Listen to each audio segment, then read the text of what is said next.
Prosecutors announced late Friday they were dropping charges against Ver-HILLY-O Aguilar-Mendez. The teen had been in custody since the tragic death last May of a St. Johns County sheriff's deputy who was trying to arrest him.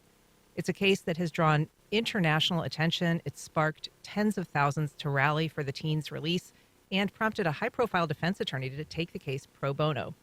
I'm joined now by two experts in two relevant areas of the law, immigration attorney Lisa Ruiz and criminal defense attorney Shannon Schott. Welcome to both of you. Good morning.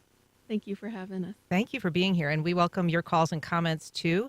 You can reach out at 904-549-2937. You can also email firstcoastconnect@wjct.org, and you can tag us on all the social media platforms. Shannon, remind us of the outlines of this case, how it began, and how the officer died. Certainly. Well, if you have not seen the body cam footage yet, the officer approached Aguilar-Mendez while he was on his cell phone walking around a Motel 6 that I believe, or Motel 8, that he was staying at, and asked him, why did you walk away from me?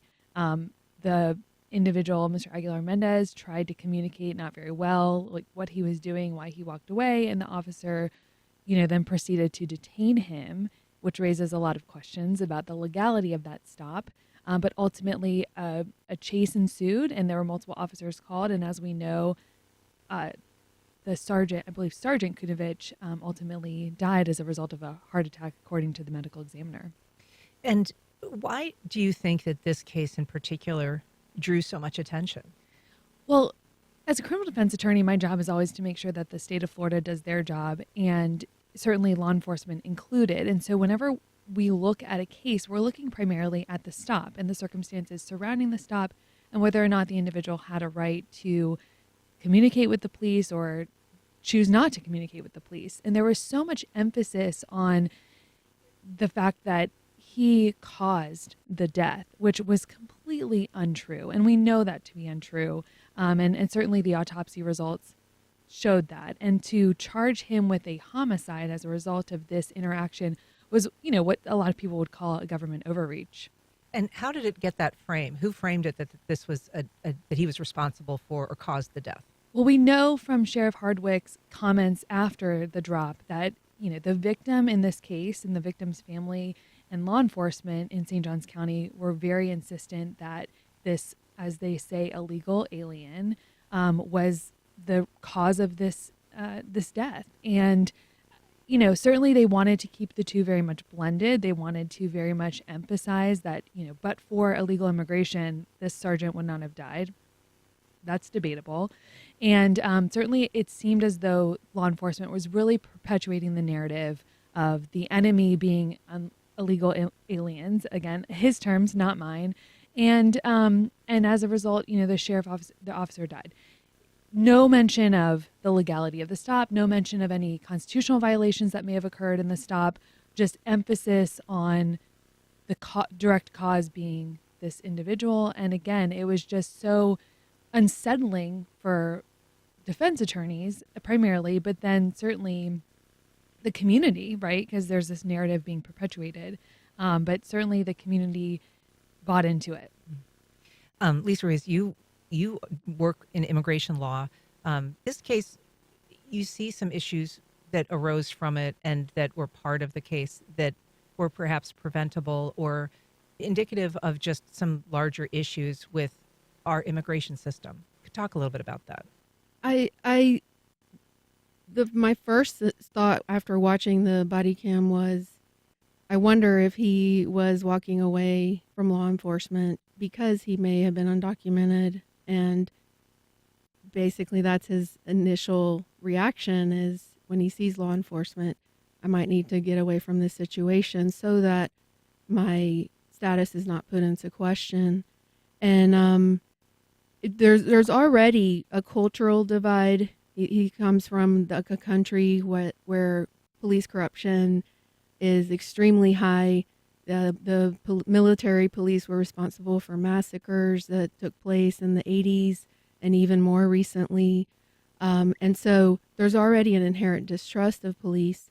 But in the end, he wasn't doing anything wrong. He just stood up and walked away. And then the reaction of the police and the way the situation just escalated so quickly, I think could have been prevented for the most part from the police. And so it does make me wonder, do we continue to need police reform? For one thing, why do we continue to have this narrative perpetuated about illegal immigration? Right now we're hearing border crisis every day that we're listening to the news. And I think I hear the term border crisis every other year, for the last 20 years that I've been somehow involved in immigration. And I wonder why is there always this sort of fear-based perspective when it comes to people that are here, perhaps undocumented. We don't know. We didn't. The police didn't know at that time.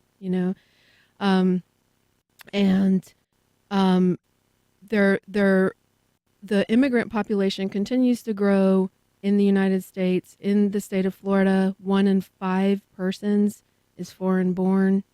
Of those people, we have about 20%, I think is the estimate, of undocumented in the state of Florida. And so regardless of their status, they are here, they have certain constitutional rights when they're here. They certainly have the same constitutional rights that we do when it comes to criminal law. They don't, though, when it comes to immigration law. I worry for him now. I think he's going to continue suffering the consequences of this terribly unfortunate incident because he won't have access to the same rights that he had in criminal court. He won't have that in removal proceedings. And there are some barriers that were unique to this situation. He is from Guatemala, but he speaks a dialect that is not Spanish. It's called Mam. Yeah. It's a Mayan dialect. And so there were language barriers. There may have also been, as you say, cultural barriers, just in terms of where his experiences with law enforcement that even predate his time in the United States. Yes, the way I was raised was to give complete respect to a policeman. The policeman is here to protect me. I can trust him. But that is not the culture in other countries. And unfortunately, corruption is just so high. And there are so many abuses by police that is not the way the folks from especially Guatemala, being indigenous in Guatemala, they're a highly vulnerable population, and it's something that I'm disappointed that here in the United States that we are not accepting, or at least our policies and our laws are not open arm. They're very restrictionist, and they could be a lot more open. There could be a lot more legal pathways to becoming a permanent resident and eventually a U.S. citizen. Even with the law we have now, quotas could be expanded. There are many ways to open up our doors in a very organized manner and still be vetting folks, perhaps and ideally not at the border, but from their own countries. But Congress has to act. Congress has to make those changes. Congress has to provide that funding. There has to be more funding, I think, towards folks that come here as refugees or seeking asylum. And there can be education through that process of the culture here in the United States and assimilation eventually. We're talking about the case out of St. Johns County of a Guatemalan teenager who was initially charged with a felony murder. Charges were dropped last week. You're more than welcome to join our conversation with questions or comments. You can call us at 904-549-2937. You can also email firstcoastconnect@wjct.org or reach out on Instagram, Facebook, and X. We should be clear, neither of you have a connection to this case, any direct connection. I want to ask you, Shannon, about the frame of this case? You alluded to, feelings within law enforcement, perhaps some pressure that the prosecutor may have felt in charging. I'd like you to walk us through, if you can, the evolution of charges in this case, because they really did start out very severe. They were reduced and then ultimately dropped. Right. So again, whenever someone, and you mentioned this, whenever you're in the United States of America, it doesn't matter your status. When you are stopped by law enforcement or when you make contact, there's various levels of contact. So the most glaring issue in this case was the contact with Sergeant Kunovich between Ver-HILLY-O. And whether you're documented or undocumented, you have the right to walk away from law enforcement, and you do not have to engage with them. And you can be respectful. You can, but you have the right to walk away. And law enforcement does not have the right to detain you, arrest you just because you walked away. There has to be reasonable suspicion of a crime or probable cause for a traffic violation or a boating violation, something like that. So then you get the arrest, you get the arrest and booking report. The prosecutor will then review the charges, review the facts, and then determine the charges. And just because someone is arrested for one thing doesn't necessarily mean that the prosecutor has to charge them that way. And you mentioned maybe social pressure, political pressure. We know R.J. Larissa is a very political person in the sense that he's very present and he's very vocal with law enforcement. And Larissa, of course, is the Elected state attorney for the down 7th Circuit. Right. Yep. So that's St. John's, Volusia, Putnam, Flagler. Yeah. Yeah. And so he's on the forefront of any case like this. He's got to get in front of the news. He's not afraid to be, very strong in his position. And he took a very hard line on this case, and he charged a homicide, which is, I found it shocking as a criminal defense attorney. And there were issues about motions to suppress, burden of proof issues, suppression issues. But because Ver-HILLY-O Aguilar-Mendez was incompetent, there was a suggestion of incompetence filed. That's a pleading that's filed in a case. And once that pleading is filed, the case stops. And it's basically on pause. And you have to go through the process of determining whether or not someone's incompetent. What was unusual about this case is that Aguilar-Mendez was not intellectually disabled or he didn't have any sort of mental illness.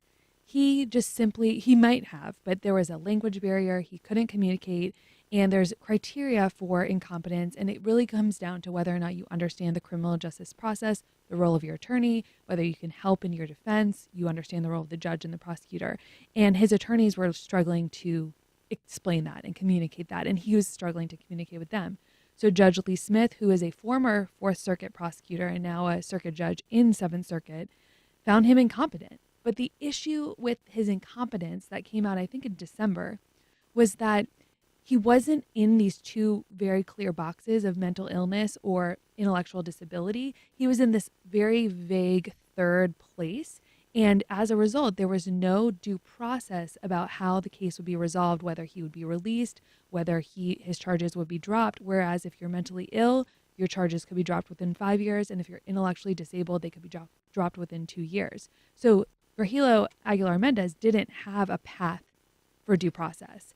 And so that's when you really started seeing a lot more attorneys coming in, Jose Baez coming in, and trying to implore the state, hey, you have a due process issue, not to mention the fact issues, the suppression issues that we can't even argue right now. We can't go to trial. We can't get this case dismissed. We can't do anything else because he's incompetent. And we have no way for him to be released, and that is a due process violation. So ultimately, I think the prosecutor had to quietly dismiss these charges because they have a burden and they have a duty under our Florida rules, under our ethical rules, where they cannot proceed on cases that they cannot prove beyond a reasonable doubt. And, there's some ethical rules involved. And I think that at the end of the day, they understood their ethical rules and dismissal was appropriate.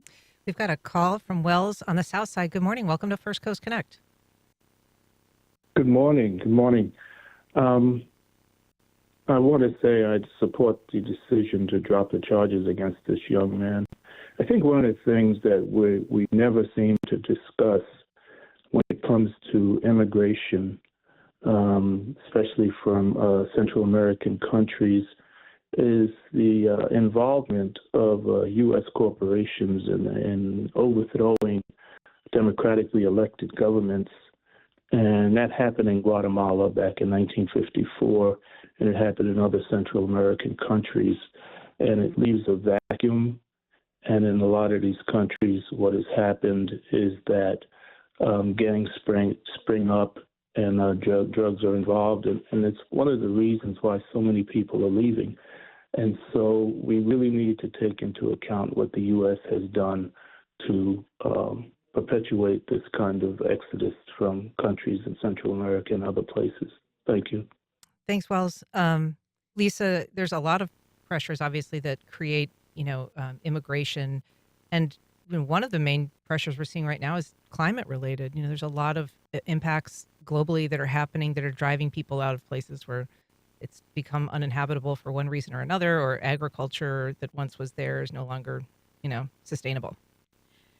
For sure, the natural disasters will quickly displace persons, as will civil wars, and there are some measures that are taken when a country is undergoing that type of turmoil. However, the status that's imparted is temporary protected status. It's considered a lawful status, but it's not an immigrant. Let's see if I want to say this correctly. Like, basically, it's not a permanent status. And you don't get a permanent immigrant visa, to where you have to renew. Well, first you have to hope that Congress will reinstate it every few years, and then you have to apply to, you have your first initial registration. But for example, the country of Venezuela, who has been undergoing tremendous strife for, I want to say, the better of like 15, 20 years now, just had TPS passed for them in the past. I think it was in 2021. So there was already a mass influx of Venezuelans here in the United States that had applied for asylum and had their asylums pending. Shannon, as you noted, the attorney in this case was Jose Baez. He's known for defending really, big cases. Casey Anthony, Aaron Hernandez. He's actually currently representing Shanna Gardner in a local case. She's accused of killing her husband. But does his involvement play a big role in either why this case, and this case got, there was a petition. A lot of times those petitions get many, many thousand signatures. This one got over 600,000 signatures. Right. Was his name being involved in the case a driver behind that attention, or do you think it was just organic around the issue of what some people perceived as kind of a profiling stop? I think you can always fight fire with fire. So when you have two big personalities like RJ Larissa and Jose Baez, that could have been a contributing factor for sure. But I want to give credit where credit's due, and there were a lot of attorneys who got involved. People's Waters, who is down in the Seventh Circuit, she's had a lot of notoriety with the Aiden Fucci case. I mean, she laid a foundation in this case, and she's done some of the legwork. So the PD's office had done a lot of work in this case, but other attorneys whose names are not as big as Jose Baez were involved and were kind of laying that groundwork. There's actually a civil lawsuit that's currently pending against St. Johns County Sheriff's Office, because when you violate people's constitutional rights and they are detrimented, as was the case in this case, you have the right to bring a federal lawsuit. And I think that's what's going to happen in this case. We've got a call. Mark on the South Side. Good morning. Welcome to First Coast Connect. Hey, good morning. I missed a couple minutes of your show a little bit ago, so you might have already answered this, but the young man that was, ultimately released, has he been deported, or is he still in St. Johns County? Thanks, Mark. Shannon. So, going back to what you were talking about just now, the term illegal alien, right, is like not the correct term. There's documented people, there's undocumented people. And his status is way more complicated than just being an illegal alien. And I think as someone who does not practice immigration law, that's the one thing I've learned from the contacts I've had with immigration attorneys.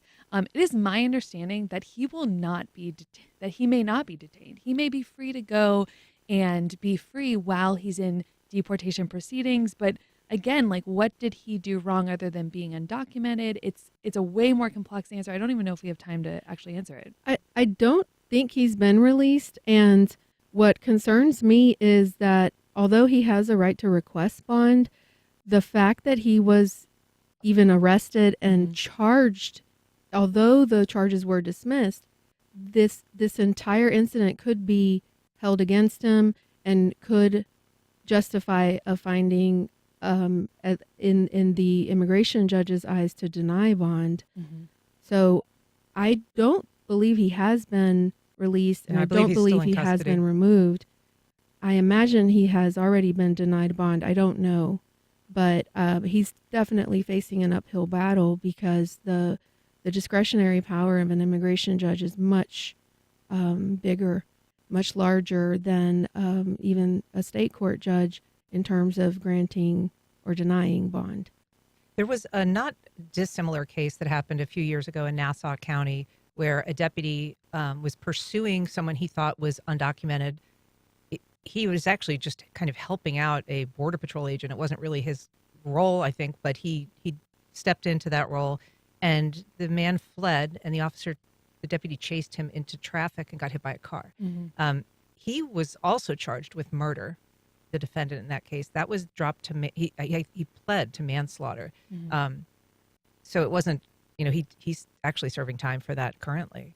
But it is a case where law enforcement getting involved with an immigration issue on the ground that may not be entirely their role. And we don't know that, there doesn't appear to be any other probable cause, does there, or reason? Not in this case. And without looking at the facts of the other case, it sounds like there was a hot pursuit. There could have been an underlying offense that was observed, that there was, they met the burden for that.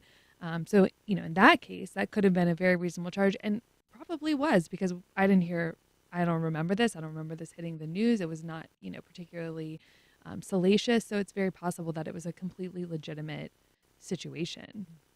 Lisa?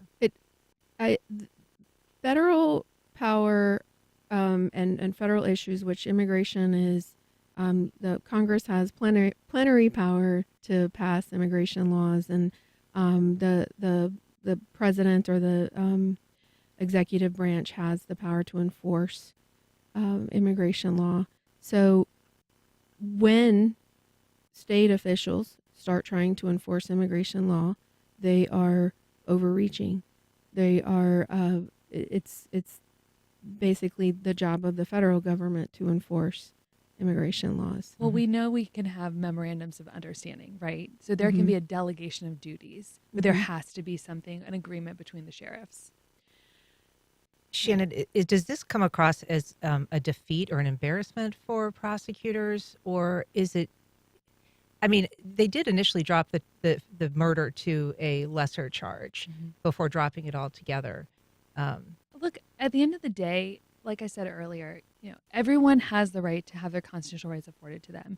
When your rights are violated at the beginning, we call this fruit of the poisonous tree, and you always hit the tree at the root.